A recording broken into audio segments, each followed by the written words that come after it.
I have always believed that the human heart is an instrument tuned to horizons.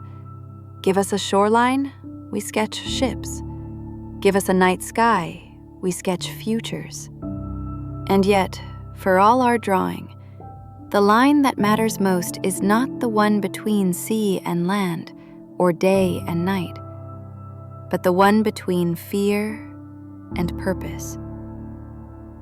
Tonight, looking down at the blue warmth of home and up into the ink of possibility, I feel that line resolve into a single luminous truth. We were not meant to be a single planet story.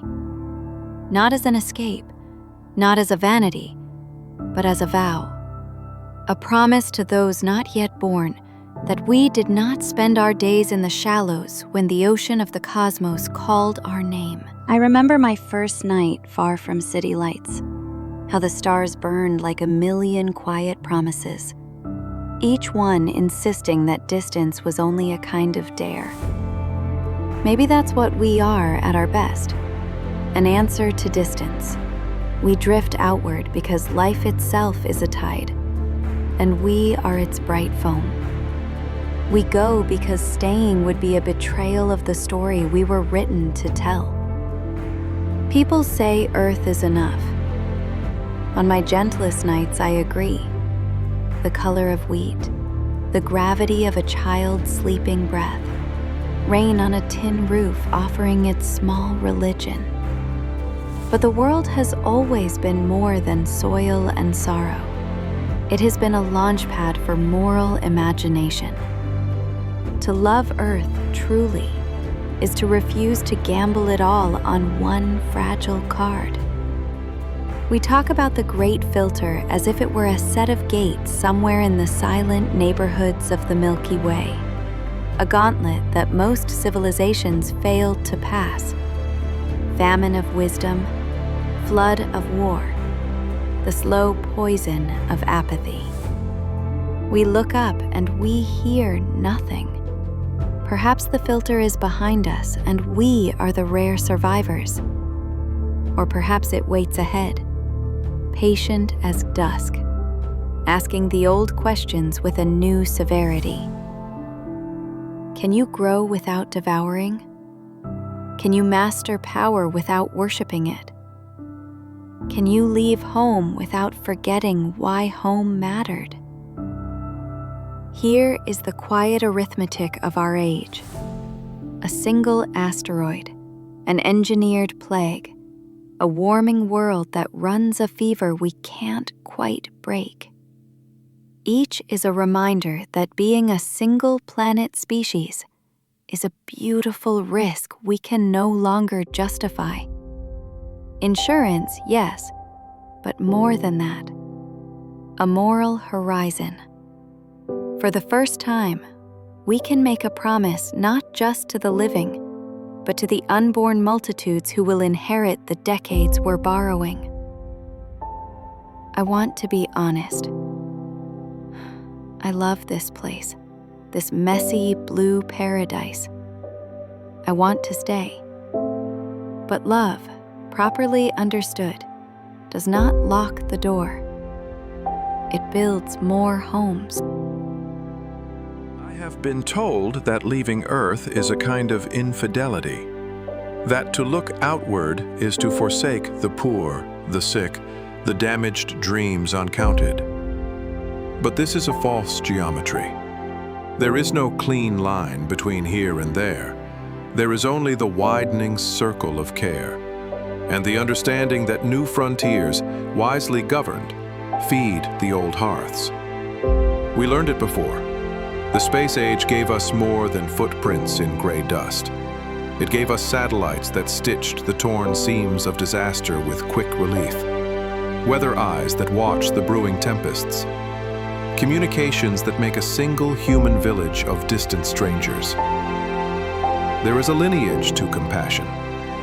It travels on the same ships as curiosity. I believe colonizing space is not only permissible, it is a moral duty. First, because risk is asymmetric. The cost of preparing is finite. The cost of not preparing may be everything. Second, because the future has a claim on us every bit as valid as the claims of the living. And third, because expansion can be stewardship if we carry our better angels with us. The law before the land rush, the rights before the mines, the common good before the flag. I try to imagine our days on new worlds, the psychology of thin air, the peculiar bravery of children who will learn to walk in 1/3 gravity, the new math of scarcity and abundance, oxygen counted like poetry, energy gushing from a sun we've learned to harvest with elegance.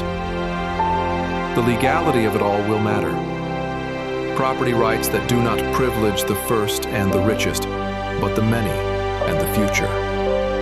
We must write a constitution for the sky that recognizes common heritage without denying human striving. We must prevent space nationalism the way we tried to prevent plagues, not with wishful thinking, but with resilient systems, enforced agreements, shared oversight. There will be mines, on asteroids and perhaps the moon, glittering troves of platinum, nickel, water ice. I do not fear the shovel. I fear the empty law. Ethical extraction means transparent accounting, ecosystem analogs that track the unseen, citizen dividends that return off-world wealth to on-world dignity. Clean water, cured illnesses, schools lit late for second chances. If we claim the stars must answer the poor by name. And then there is the oldest argument of all. Who gets to go? If we are unwise, the first ships become lifeboats for the already lucky, and the sky repeats the old mistakes with a redder dust. But we can do better. Lottery slices mixed with merit, quotas for the underserved, intergenerational seats reserved for those whose ancestors paid the bill of history. Let the manifests read like justice. Let the first footprints be a chorus. I confess, I carry a weakness for utopia.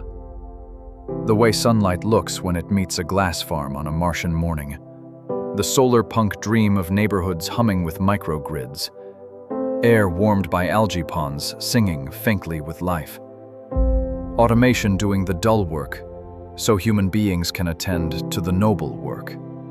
Art, teaching, play. The slow craft of wisdom. But I have read enough to know how dystopia is born. One rule bent for convenience. One ledger hidden for profit. The slow, souring creep of surveillance smuggled in as safety. So, we will need ethics with teeth. Consent baked into data systems. Privacy by design. Labor guarantees in worlds where the line between employer and habitat can be lethal. We will need mental health woven into the architecture. Ovals of green light. Rooms tuned to simulate rain. Communal rituals that remind us who we are when the landscape forgets. It will be easy to say productivity is everything. But a colony that meets every quota and fails to sing has already begun to die. Culture must travel. Stories, recipes, lullabies. The holy days that teach us to pause. We are not just building shelters. We are designing society. The economics of scarcity will tempt us to rank souls by oxygen consumed and watts produced. Resist this. Dignity is not a variable expense. There will be conflicts over orbital slots, radio spectrums, mineral claims glittering with lawsuits. Good. Let's argue early, under the bright light of public arbitration.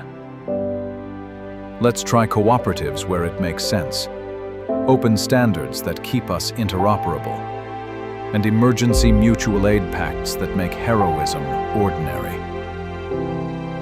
Let's remember the lesson of every city that ever mattered. The things we share are the things that save us. The price will be high. Money diverted. Brilliant minds split between cures here and habitats there. And there will be nights when critics are not wrong. We will make mistakes. A terraforming attempt that stirs a dust storm into a tantrum. A biosecurity breach that teaches us humility all over again.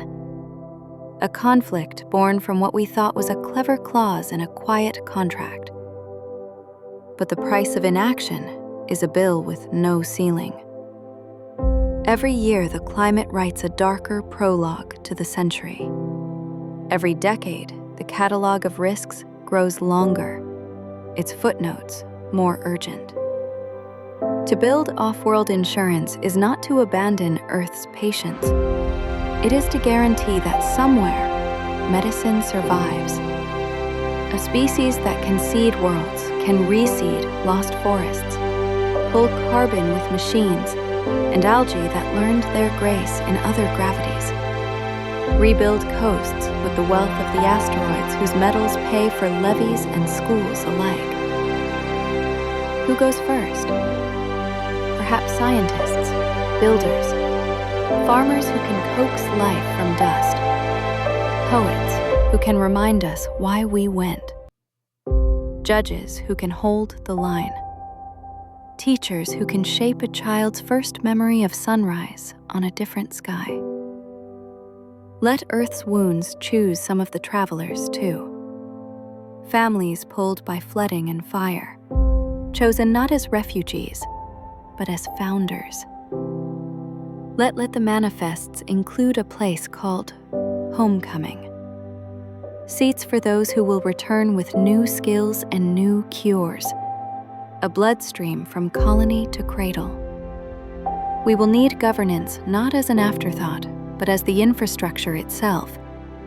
Charters that put power on short leashes, rotation of duties, citizens' assemblies under glass skies, ombuds offices with real authority, sunrise laws that require every contract to anticipate the rights of the unborn. Make the law a living thing, a garden with more trellis than fence. And when the night turns difficult, when homesickness wraps our ribs and tightens its knot, we will look up, not at a ceiling, but at a sky threaded with earthlight, that faint blue star we came from. And we will remember that the point was never to leave, but to continue. I am thinking now of a future child. Yours, mine, or someone whose name we will never know. Standing on a veranda beneath a dome, watching dust drift like shy confetti. The child asks the question children always ask. Why? And we will answer. Because love, to be worthy of its name, must plan farther than itself. Because the universe is not only a place to live, but a promise to keep. Because your great-grandchildren deserve an uncrowded map of possibility. We will leave tokens behind. Gardens on the moon, a school on Phobos, a clinic that prints organs from sunlight and spare water. We will send ships that carry languages like seeds. We will make mistakes. We will apologize. We will try again. We will succeed because we broadened the circle. Because we refused to build a ladder that only one kind of person could climb. This, then, is my confession and my conviction. We should go. We should go with our heads bowed by responsibility and lifted by wonder. We should go as gardeners and good ancestors, carrying recipes and laws, lullabies and algorithms, the humility to listen and the courage to build. We should go not to escape Earth, but to multiply Earth, to copy its best pages into the atlas of the stars. And one night, when some distant town under a foreign sky celebrates its founding day, they will read the names of people who never left our world, but believed anyway. And our names, the doubters who chose to hope, the realists who built, the dreamers who drove the first stakes into red soil, will travel forward in the only way that matters, as gifts. We are no longer a story whispered to one ocean. We are a choir of worlds, and the chorus, at last, sounds like this. We will tend the earth. We will share the wealth. We will seed the sky. We will be good ancestors.